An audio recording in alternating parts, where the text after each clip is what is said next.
Blessed House Property PH. I'm Eman Guerrero. Today, nandito tayo ngayon sa Quezon City. Ito po ay malapit lamang sa Mayon and may papuntang Banawe, Quezon City, and Don Manuel, La Loma. And dito naman sa kabilang side, papuntang UST, Sampaloc, Manila, Dapitan, Welcome Rotonda, Quezon Ave. Yan po. Kagandahan sa ating unit. And ito po ay 3-car garage. At ito po ay may lot area na 80 square meters with floor area of 220 square meters, 4 bedrooms, 4 bathrooms. Ayan. Tara po, pasok tayo. So ayan, demo natin na ito yung ating van. So may kita nyo, kasyang-kasya po yung ating GL Grandia dito. So ayan. Both side, pwede pang makadaan.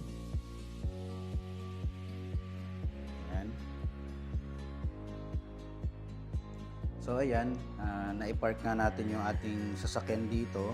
So makikita nyo, may space pa tayo dito, kotse. Pwede ring SUV.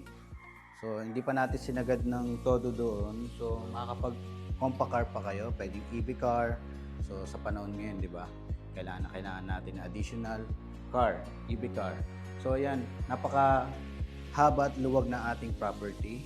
And dito naman ay may cistern tayo. Ating cistern, yung baka ng ating tubig. So naka-install na po na maayos papunta doon sa likod. And dito naman, bago natin makalimutan, ating fire escape. Kung may papayos kayo sa roof, pwede nyo po yung akyatin. And dito naman yung ating main breaker. Tapos, may isa tayong service bathroom para hindi na kayo gaanong aakyat doon kung may mga bisitang naiihina o gagamit ng palikuran. At yung ating kwarto para sa ating driver o kasambahay. Yan, kung dalawa man sila, pwede kayong mag-bunk bed. Palagay nyo na lang ng mga maliit na cabinet. Naglagay din tayo dito ng stainless na dirty kitchen. Namumove po yan. Sakaling gusto nyo ilipat or pabubungan ito, pwede. Ito po yung setback natin. Yan, hindi po kasi lahat ng natin tinayuan. So para makapag pa tayo dito ng space, pwede kayong magano ng halaman, gawin yung garden. Ito po yung ating tangke. Yan. Tapos may drainage na rin tayo dito. So kung may mga kasama naman tayong senior at nahihirapan makyat, pwedeng palagyan nyo na lang ng home lift. So yan, tanong nyo na lang po sa installer kung possible. Pero dito po yung ating kwarto na malaki sa second floor. Yan. So tara, akit tayo. Akit tayo dito. So, kung mapapansin nyo, naka-overlay po yan ng wood yung ating pero buhos po yan. Yan. Yan ang kagandahan. Senior friendly po yung ating hagdan. Ito po ay bakal na rin po. Steel. So, ito naman po yung ating isang bedroom. Napakaluwag na bedroom. Pwede sa ating senior. Kasyang-kasya po dito ang king size na bed. Dito nyo po ilalagay yung ng headboard nyo. Ganyan, then dito yung TV. Ayan, tapos may modular cabinet na rin po dito. Hindi na kayo magpapagawa. And yung sinasabi ko nga po kanina na kung nahihirapan silang umakyat,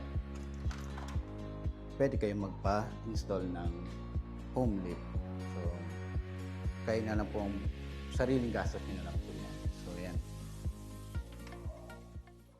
Binibigyan lang natin ng idea yung mga buyer natin and client natin na may budget naman para sa home lift. So, yan, nakalimutan ko. So, meron tayong isang full toilet and bath dito. Yan, may shower na rin, heater. Yan, kompleto po lahat. So, hindi na kayo mag-aalala para sa ating mga senior. So, ayan, pinakita natin kanina yung ating ventilation. At the same time, ito rin yung ating labasan ng usok sakaling marami kayong niluluto dito sa second floor. Yan. Both side naman may bintana naman. At ito naman yung ating kitchen area. So yan, kasama na rin po ito sa ating unit. Naka-install na yung ating cooktop, range hood. At kaya makikita nyo naman bagong-bago pa yung ating mga cabinets. Bawal pa natin tanggalin yan, pero white po yan na gloss. Yan. Ganon din dito yung ating mga pull out. Yan, naka-install na po yan, no? Gagamitin nyo na lang, guys.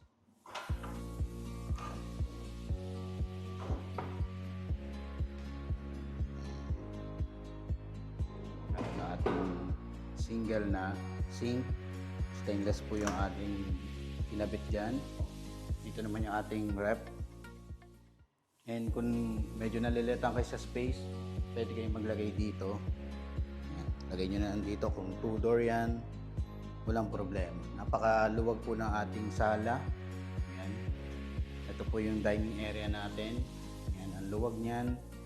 And yung sala natin. Ayan. Ang luwag. So makikita nyo naman sa video. And maganda po niyan kung makapag-actual po tayo ng house tour. Mas ma-appreciate nyo po yung luwag na ating sala. And ito naman, naka PVC board na siya.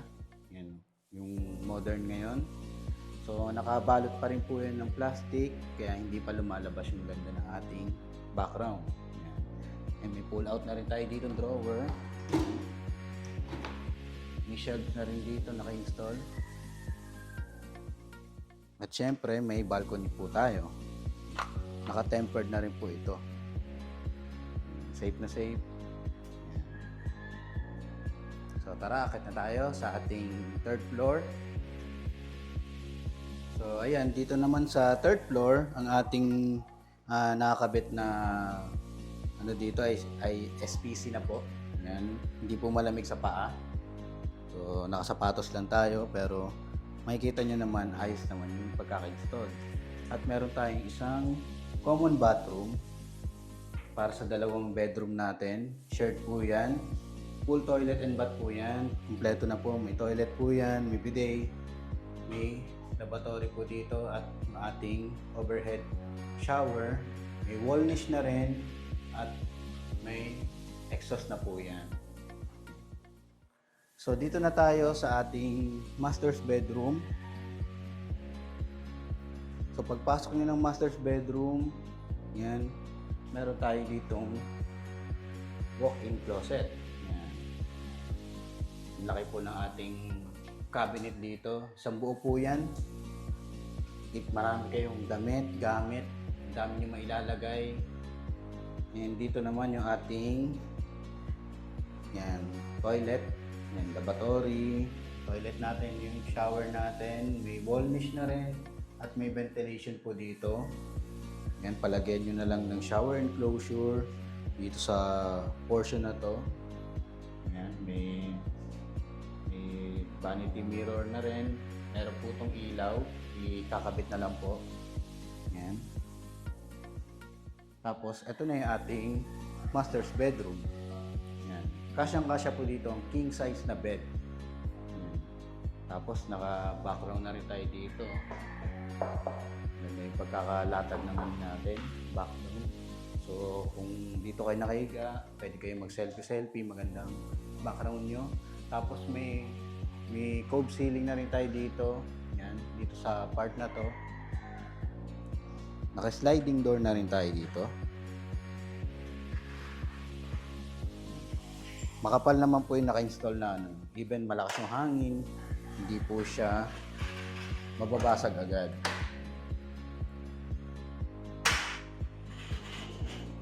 May portion tayo ng balcony dito. Pwede kayong sumilip-silip dyan. Sakali may mga delivery kayo dyan, Shopee, ganyan, mga Food Panda, pwede makita. So ayan. So ayan, dito na tayo sa ating dalawang last bedroom. Magkadikit lang po yan. And ang kagandahan po, if na kukulangan po kayo sa space ng bedroom na ito or konti lang naman kayo sa family, drywall po yan. Drywall po yan, pwede nyo pong ipa-adjust na lang para magamit nyo po. So dito naman tayo sa isang bedroom. Even though naka-drywall po yan, nilagyan po natin ng cabinet na maayos. Yan, para hindi po nagkakarinigan or hindi po maingay. Yan, maganda yung pagkakalatag ng ating mga cabinet. Tapos may ventilation na rin. Sakaling mainit. Diba? At yung ating window type na slot po dito para sa AC. Almost same lang sila ng size. Yan, same din ng layout. Naka-mirror po yan. So, yan. If nabibitin po kayo sa higaan, pwede kayong mag-bunk bed. Yan. Tapos may mga outlet na rin po naka-install po yan. Po tayo, after nyo pong mapanood ang house tour vlog na ito, message lang po kayo kung saan nyo po siyang social media na papanood. Ito po yung aking page, Blessed House Property PH, and aking number 0969-565-7127. Message na po, tawag na po para makapag-schedule po tayo ng actual viewing. And ito naman po yung price ng ating unit, 25 million gross. And yung full details po ng ating unit. Yan, see on your screen. So, wait ko po yung tawag nyo, yung message nyo po. And maraming salamat po sa inyong panonood. Pagsubaybay, click lang po, follow lang po, subscribe lang po para mas marami pa po akong mapakitang house tour sa inyo. Maraming salamat po and see you again sa house tour vlog. God bless po.